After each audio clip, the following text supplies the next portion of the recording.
Hello guys, আসসালামু আলাইকুম। আমি আজকে আপনাদেরকে কিভাবে চিকেন ফ্রাই তৈরি করতে হয় তা দেখাবো।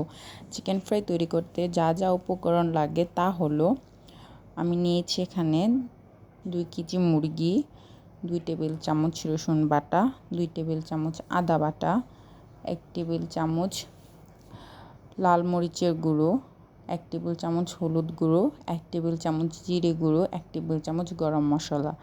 আমি এখানে সবগুলো মশলা মুরগির মধ্যে দিয়ে ভালো করে মিক্সড করতে হবে। মিক্সড করা হয়ে গেলে তারপরে আপনারা একটু স্বাদ মতো লবণ দিয়ে দিবেন। আর আপনারা যদি 1 কেজি মুরগির মাংসের মধ্যে করতে চান তাহলে 1 টেবিল চামচ আদা বাটা, 1 টেবিল চামচ রসুন বাটা দিয়েও করতে পারেন, তাহলেই হয়ে যাবে। আমি এখানে 2 কেজি মুরগি নিয়েছি, তাই 2 টেবিল চামচ আদা বাটা আর 2 টেবিল চামচ রসুন বাটা দিয়েছি। এই যে আমি স্বাদ মতো একটু লবণ দিয়ে দিলাম। স্বাদ মতো লবণ দেওয়া হয়ে গেলে আমি এটা ফ্রিজে রেখে দেবো হাফ আওয়ারের জন্যে। ফ্রিজ থেকে বের করে আমি এখানে আটা নিয়েছি। আপনারা চাইলে ময়দা দিয়ে করতে পারেন। একবার আটার মধ্যে ভালো করে কুট করে এটা পানিতে রাখতে হবে।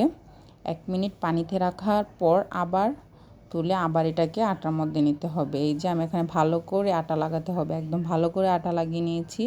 লাগিয়ে এখানে আমি পানির মধ্যে রেখে দেবো 1 মিনিটের জন্য। পানিতে রাখার পর আটা থেকে তুলে আবার আমি আটার মধ্যে ভালো করে কুট করে নেব, তাহলে ভালো করে স্প্রিংগুলো বের হবে।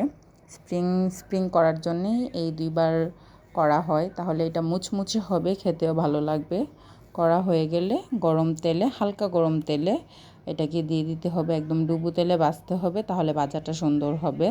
ভালো করে ভাজা হয়ে গেলে এমন আস্তে আস্তে নাড়া দিতে হবে যাতে এগুলা ভেঙে না যায়।